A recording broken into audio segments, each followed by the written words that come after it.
ಭೂಮಿಯಲ್ಲಿನ ಫಲವತ್ತತೆನೂ ಜಾಸ್ತಿ ಮಾಡುತ್ತೆ, ಮತ್ತೆ ಭೂಮಿಗೆ ಹಾನಿ ಮಾಡೋದಿಲ್ಲ.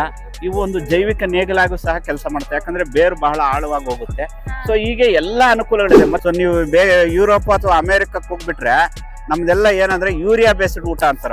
ಒಬ್ಬ ಮನುಷ್ಯ ಒಂದು ದಿವಸಕ್ಕೆ ಕನಿಷ್ಠ ಪಕ್ಷ 80ರಿಂದ 90 ಗ್ರಾಮ್ ಅನ್ನ ಪ್ರೋಟೀನ್ ಅಥವಾ ಧಾನ್ಯಗಳನ್ನ ಸೇವಿಸಬೇಕು ಅಂತ ಇದೆ. ಮತ್ತೆ ಅವುಗಳು ನಿಮಗೆ ಮಲ್ಚ್ ಕ್ರಾಪ್ಸ್ ಅಂತ ಹೇಳ್ತೀವಿ, ಯಾವುದೇ ಕಳೆ ಬರದಿರೋ ಹಾಗೆ ತಡೆಯೋ ಶಕ್ತಿ ಇದೆ. 3 ತಿಂಗಳಲ್ಲಿ ನಡೀಲಿಲ್ಲ ಅಂದ್ರೆ ಅದು ಇಳುವರಿ ಬರೋದಿಲ್ಲ.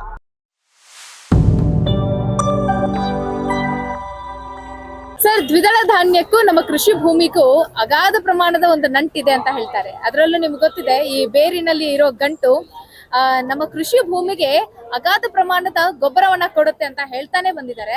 ಸೊ ದ್ವಿದಳ ಧಾನ್ಯದ ಬಗ್ಗೆ ನೀವೇನ್ ಹೇಳಕ್ ಇಷ್ಟಪಡ್ತೀರಿ? ಎಲ್ಲ ರೈತ ಬಾಂಧವರಿಗೆ ನಮಸ್ಕಾರ. ಸೊ ದ್ವಿದಳ ಧಾನ್ಯಗಳು ನಮಗೆ ಆಹಾರದಲ್ಲಿ ಒಂದು ಪ್ರಮುಖವಾದ ಒಂದು ಭಾಗ. ಮನುಷ್ಯನಿಗೆ ಅನ್ನಂ ಪರಬ್ರಹ್ಮ ಸ್ವರೂಪಂ ಅಂತ ಹೇಳ್ತೀವಿ. ಸೊ ಅದರಲ್ಲಿ ಅಮ್ಮ ಜನ್ಮ ಕೊಟ್ಟರೆ ಅನ್ನದಾತ ನಮಗೆ ಒಂದು ಜೀವನ ಬದುಕೋದಕ್ಕೆ ಒಂದು ಜೀವನ ಪೂರ್ತಿ ಒಂದು ಜೀವ ಕೊಡ್ತಾರೆ. ಇವತ್ತು ನಮಗೆ ಒಂದು ಸಮತೋಲನ ಆಹಾರವನ್ನು ನಾವು ಸೇವಿಸಬೇಕು ಅಂತ ಒಂದು ತತ್ವ ಇದೆ ನಮ್ಮ ಒಂದು ಹಳೆಯ ಒಂದು ಆಹಾರ ಪದ್ಧತಿಗಳಲ್ಲಿ. ಆದರೆ ಇವತ್ತು ನಮ್ಗೆ ಅದು ಸೇರ್ತಾ ಇಲ್ಲ. ಸೊ ನಮಗೆ ಒಂದು 100 ಗ್ರಾಮ್ ಊಟವನ್ನು ಮಾಡಿದ್ರೆ ಅದರಲ್ಲಿ ಮುಖ್ಯವಾಗಿ 33 ಭಾಗದಷ್ಟು ಕಾರ್ಬೋಹೈಡ್ರೇಟ್ಸ್ ಬೇಕು, ಇನ್ನು 33 ಭಾಗದಷ್ಟು ಪ್ರೋಟೀನ್ಗಳು ಬೇಕು, ಇನ್ನು 33 ಭಾಗದಷ್ಟು ನಮಗೆ ಈ ಎಲ್ಲ ಫ್ಯಾಟ್ಸು, ವಿಟಮಿನ್ಸು, ಆಂಟಿ ಆಕ್ಸಿಡೆಂಟ್ಸು ಅಂತ ಹೇಳ್ತೀವಿ. ಆ ಥರ ತಿನ್ಬೇಕು ನಾವು ಆಹಾರವನ್ನ. ಆವಾಗ ನಿಮಗೆ ಆರೋಗ್ಯ ಚೆನ್ನಾಗಿರುತ್ತೆ, ಮತ್ತೆ ಯಾವುದೇ ಕಾಯಿಲೆ ಕಸಾಲೆ ಬರೋದಿಲ್ಲ. ಸೊ ಇವತ್ತು ನಾವು ಏನಾಗ್ತಾ ಇದೆ, ನಮ್ಮ ಭಾರತ ದೇಶದ ಊಟ ಬರೀ ನಾವು ತಿಂತಾ ಇರೋದು ಕಾರ್ಬೋಹೈಡ್ರೇಟ್ಸ್, ಅಂದ್ರೆ ಅನ್ನ ಆಧಾರಿತ ಊಟ. ಸೊ ನೀವು ಯುರೋಪ್ ಅಥವಾ ಅಮೆರಿಕಕ್ಕೆ ಹೋಗ್ಬಿಟ್ರೆ ನಮ್ದೆಲ್ಲ ಏನಂದ್ರೆ ಯೂರಿಯಾ ಬೇಸ್ಡ್ ಊಟ ಅಂತಾರ ಅವ್ರು. ಅಂದ್ರೆ ಬರೀ ಯೂರಿಯಾ ಹಾಕೋದು, ಅಕ್ಕಿ ಬೆಳೆಯೋದು, ಇಲ್ಲ ಗೋಧಿ ಬೆಳೆಯೋದು, ಇಲ್ಲ ಮೆಕ್ಕೆಜೋಳ ಬೆಳೆಯೋದು, ಅದನ್ನ ತಿನ್ನೋದು, ಬೇರೆ ಯಾವ ಜಾಸ್ತಿ ತಿಂತಾ ಇಲ್ಲ. ಮತ್ತೆ ನಮ್ಮ ಒಟ್ಟು ಆಹಾರದಲ್ಲಿ ಕನಿಷ್ಠ ಪಕ್ಷ ನಮಗೆ 1/3 of our diet should be vitamins and minerals ಅಂತ ಹೇಳ್ತೀವಿ. ಅಂದ್ರೆ ಅದನ್ನ ಹಣ್ಣು ಹಂಪಲ, ಸ್ವಲ್ಪ ಮೊಟ್ಟೆ, ಮಾಂಸ ಇವೆಲ್ಲ ತಿನ್ಬೇಕು ಅಂತ ಹೇಳ್ತೀವಿ. ಆದ್ರೆ ಇವ್ಯಾವ ತಿಂತಾ ಇಲ್ಲ. ನಾವೇನೋ ಬೆಳಗ್ಗೆ ಚಿತ್ರಾನ್ನ ತಿನ್ನು, ಮಧ್ಯಾಹ್ನ ಅನ್ನ ಸಾಂಬಾರ್ ತಿನ್ನು, ರಾತ್ರಿಗೆ ಪಲಾವೋ ಇಲ್ಲ ಮತ್ತೆ ಅನ್ನ ರಸಂ ತಿನ್ನು. ಸೊ ಇದು ಆಗ್ತಾ ಇದೆ. ಸೊ ಹಂಗಾಗಿ ನಾನು ಹೇಳೋದೇನಂದ್ರೆ ಎಲ್ಲವನ್ನು ಸಮತೋಲನವಾಗಿ ತಿನ್ನಬೇಕು. ಕಾರ್ಬೋಹೈಡ್ರೇಟ್ಸ್ ತಿನ್ನಬೇಕು, ಪ್ರೋಟೀನ್ಸ್ ತಿನ್ನಬೇಕು, ಫ್ಯಾಟ್ಸ್ ತಿನ್ನಬೇಕು, ಫ್ರೂಟ್ಸು, ಎಗ್ಗು ಮತ್ತೆ ನಿಮಗೆ ಮಾಂಸ, ಇವೆಲ್ಲವೂ ಸಮತೋಲನವಾಗಿ ನಾವು ತಿಂದರೆ ಆರೋಗ್ಯ ಚೆನ್ನಾಗಿರುತ್ತೆ. ಮತ್ತೆ ಒಬ್ಬ ವರ್ಲ್ಡ್ ಹೆಲ್ತ್ ಆರ್ಗನೈಸೇಷನ್ ಅಂತಿದೆ, ಅಂದ್ರೆ ವಿಶ್ವ ಆರೋಗ್ಯ ಸಂಸ್ಥೆ ಅಂತ. ಅವ್ರು ಹೇಳೋದೇನಪ್ಪ ಅಂದ್ರೆ ಒಬ್ಬ ಮನುಷ್ಯ ಒಂದು ದಿವಸಕ್ಕೆ ಕನಿಷ್ಠ ಪಕ್ಷ 80ರಿಂದ 90 ಗ್ರಾಮ್ ಅನ್ನ ಪ್ರೋಟೀನ್ ಅಥವಾ ಧಾನ್ಯಗಳನ್ನ ಸೇವಿಸಬೇಕು ಅಂತ ಇದೆ. ನಾವ್ಯಾರು ತಿಂತಾ ಇಲ್ಲ. ಇವತ್ತು ನಮ್ಮ ದೇಶದಲ್ಲಿ ಧಾನ್ಯಗಳ ಕೊರತೆ ಬಹಳಷ್ಟಿದೆ. ನಾವು ಏನೇನು ಮಾಡ್ತಾ ಇದೀವೋ ಎಲ್ಲವನ್ನು ಅಕ್ಕಿ ಅಥವಾ ಗೋಧಿಯನ್ನ ಬೆಳೀತಾ ಇದೀವಿ, ಧಾನ್ಯಗಳನ್ನು ಬೆಳೀತಾ ಇಲ್ಲ. ನಮ್ಮ ಆಹಾರ ಉತ್ಪಾದನೆ 350 ಮಿಲಿಯನ್ ಟನ್ ಇದೆ. ಅದರಲ್ಲಿ ನಾವು ಹೆಚ್ಚು ಕಡಿಮೆ 100ರಿಂದ 105 ಮಿಲಿಯನ್ ಟನ್ ಅಕ್ಕಿ ಬೆಳಿತೀವಿ, ಇನ್ನು 110-120 ಮಿಲಿಯನ್ ಟನ್ ಗೋಧಿ ಬೆಳಿತೀವಿ. ಸೊ ಅದೇ ಹೆಚ್ಚು ಕಡಿಮೆ ನಮಗೆ 230 ಮಿಲಿಯನ್ ಟನ್ ಆಗೋಯ್ತು. ಇನ್ನು ಮಿಕ್ಕಿದ್ದ ಒಂದು ಸಿರಿಧಾನ್ಯಗಳು ಮತ್ತೆ ಮೆಕ್ಕೆಜೋಳ ಮತ್ತೆ ಬಿಳಿ ಜೋಳ ಇವೆಲ್ಲ ಸೇರಿ ಅವು ಎಲ್ಲ ಸೇರಿ 100 ಮಿಲಿಯನ್ ಟನ್ ಬೆಳಿತೀವಿ. ಅಂದ್ರೆ ಒಟ್ಟು 350 ಮಿಲಿಯನ್ ಟನ್ ನಲ್ಲಿ 300 ಮಿಲಿಯನ್ ಟನ್ ಏಕದಳ ಧಾನ್ಯಗಳೇ ಇದೆ, ದ್ವಿದಳ ಧಾನ್ಯಗಳಿದೆ. ಅದು ದ್ವಿದಳ ಧಾನ್ಯಗಳು ಬೆಳೆಯೋದು ಕೇವಲ ಒಂದು 25ರಿಂದ 28 ಮಿಲಿಯನ್ ಟನ್ ಅಷ್ಟೇ. ಎಲ್ಲಿಗೆ ಸಾಕಾಗುತ್ತೆ? ನಮ್ಮ 140 ಕೋಟಿ ಜನಸಂಖ್ಯೆ ಇದೆ. ಸೊ ಹಂಗಾಗಿ ಪ್ರತಿ ವರ್ಷ ನಾವೇನ್ ಮಾಡ್ತೀವಿ, ಆವಾಗ ಆಮದು ಮಾಡ್ಕೊಳ್ತಾ ಇರ್ತೀವಿ ಬೇರೆ ದೇಶಗಳಿಂದ. ಕಾರಣ ಏನು ಅಂತಂದ್ರೆ, ಏನಕ್ಕೆ ಪ್ರೊಡಕ್ಷನ್ ಕಡಿಮೆ ಆಗ್ತಾ ಇದೆ, ಬೆಳೆಗಾರರ ಆಸಕ್ತಿನೂ ಕಡಿಮೆ ಆಗ್ತಾ ಇದೆ ಅಂತಂದ್ರೆ ಬೆಂಬಲ ಬೆಲೆನ ಫಿಕ್ಸ್ ಮಾಡ್ತಾ ಇಲ್ಲ ಸರ್ಕಾರ ಅಂತ ಹೇಳಿ ಸರ್ಕಾರದ ಕಡೆ ಬೊಟ್ಟು ಮಾಡಿ ತೋರಿಸ್ತಾರೆ. ಸೊ ಇವರು ಬೆಂಬಲ ಬೆಲೆನ ಫಿಕ್ಸ್ ಮಾಡಿದ್ರೆ ನೀವು ಕೇಳದಷ್ಟು ನಾವು ಮಾಡಿಕೊಡ್ತೀವಿ, ಬೆಳೆದು ಕೊಡ್ತೀವಿ ಅಂತ ಮುಂದೆ ಬರ್ತಾರೆ. ಸೊ ಏನ್ ಹೇಳ್ತೀರಿ? ಅಲ್ಲ, ಅದು ಮೂಲಭೂತವಾಗಿ ಒಬ್ಬ ಮನುಷ್ಯನಿಗೆ ಕೆಲವರು 100 ಕೆಜಿ ತೂಕ ಎತ್ತಾರೆ, ಇನ್ನು ಕೆಲವರು 50 ಕೆಜಿನೇ ಎತ್ತೋಕ್ಕಾಗೋದು, ಇನ್ನು ಕೆಲವ್ರಿಗೆ ಬರೀ 20 ಕೆಜಿನೇ ಎತ್ತೋಕ್ಕಾಗೋದು. ಅಂದ್ರೆ ಅವನಲ್ಲಿರೋ ಶಕ್ತಿ ಅಷ್ಟೇ ಅದು. ನೀನು ಈ 30 ಕೆಜಿ ತೂಕ ಎತ್ತೋನ್ಗೆ 100 ಕೆಜಿ ಎತ್ತೆ ಅಂದ್ರೆ ಹೆಂಗಾಗುತ್ತೆ? ಅದೇ ರೀತಿ ನಮ್ಮ ದ್ವಿದಳ ಧಾನ್ಯಗಳ ಅವಳಿಗೆ ಶಕ್ತಿ ಇರೋದೇ ಅಷ್ಟು. ಮೂಲಭೂತವಾಗಿ ಅವುಗಳು ಪ್ರದೇಶದಲ್ಲಿ ಜಾಸ್ತಿ ಬೆಳಿಬೇಕೆ ಹೊರತು ಇರೋ ಪ್ರದೇಶದಲ್ಲೇ ಜಾಸ್ತಿ ಇಳುವರಿ ಕೊಡಲ್ಲ. ಅವುಗಳ ಶಕ್ತಿನೇ ಅಷ್ಟು.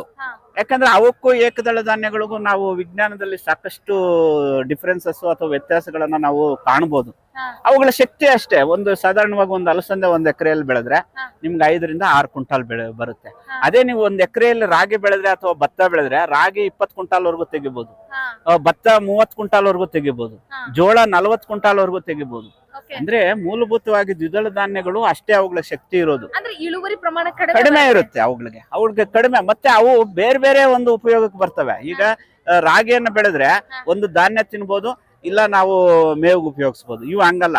ಇದು ನಿಮಗೆ ದನಗಳಿಗೆ ಮೇವಾಗೂ ಬಳಸಬಹುದು, ಕಾಳುಗಾಗಿ ಬೆಳೆಸಬಹುದು, ವಾತಾವರಣಕ್ಕೆ ಸ್ವಲ್ಪ ತಂಪು ಕೊಡುತ್ತೆ, ಭೂಮಿಯಲ್ಲಿನ ಫಲವತ್ತತೆನೂ ಜಾಸ್ತಿ ಮಾಡುತ್ತೆ, ಮತ್ತೆ ಭೂಮಿಗೆ ಹಾನಿ ಮಾಡೋದಿಲ್ಲ. ಇವು ಒಂದು ಜೈವಿಕ ನೇಗಿಲಾಗೂ ಸಹ ಕೆಲಸ ಮಾಡುತ್ತೆ, ಯಾಕಂದ್ರೆ ಬೇರು ಬಹಳ ಆಳವಾಗಿ ಹೋಗುತ್ತೆ.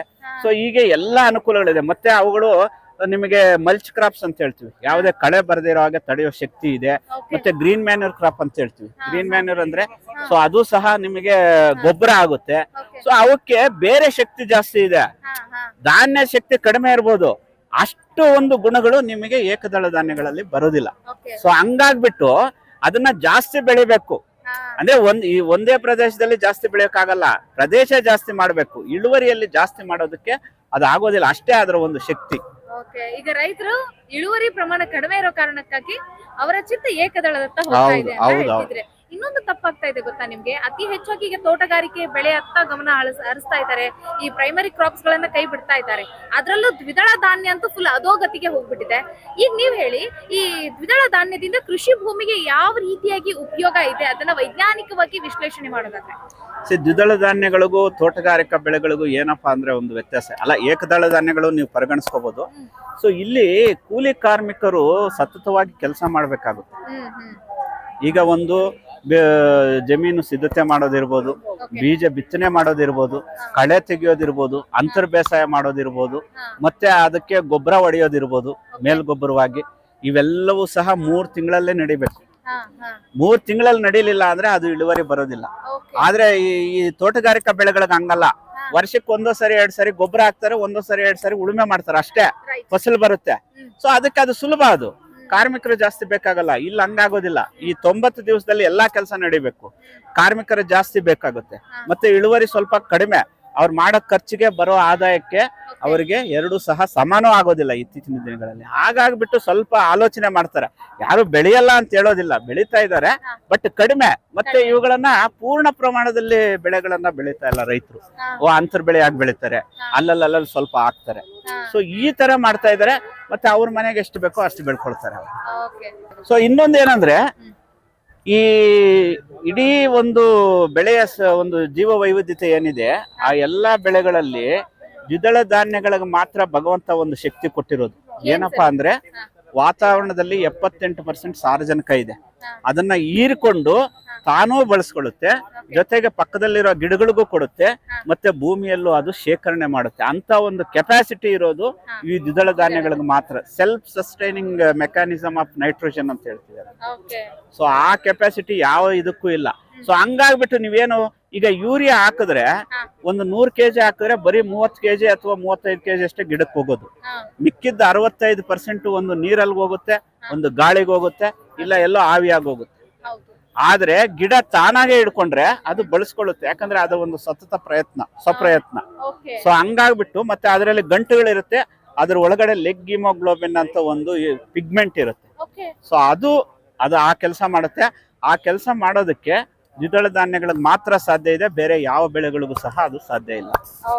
ಒಟ್ಟಿನಲ್ಲಿ ಕೃಷಿ ಭೂಮಿ ಈ ಒಂದು ದ್ವಿದಳ ಧಾನ್ಯದಿಂದ ಫಲವತ್ತಾಗುತ್ತೆ ಖಂಡಿತವಾಗ್ಲು. ಆಗ ನಮ್ ರೈತರು ಮೇಲ್ಗೊಬ್ಬರ ಕೊಡೋದು ಏನಿದೆಯಲ್ಲ, ಇದು ಅತಿ ಪ್ರಮಾಣ ಅಂತ ಏನ್ ಮಾತಾಡ್ತಾರೆ, ಅದು ಕಮ್ಮಿ ಆಗುತ್ತೆ ಅಂತ.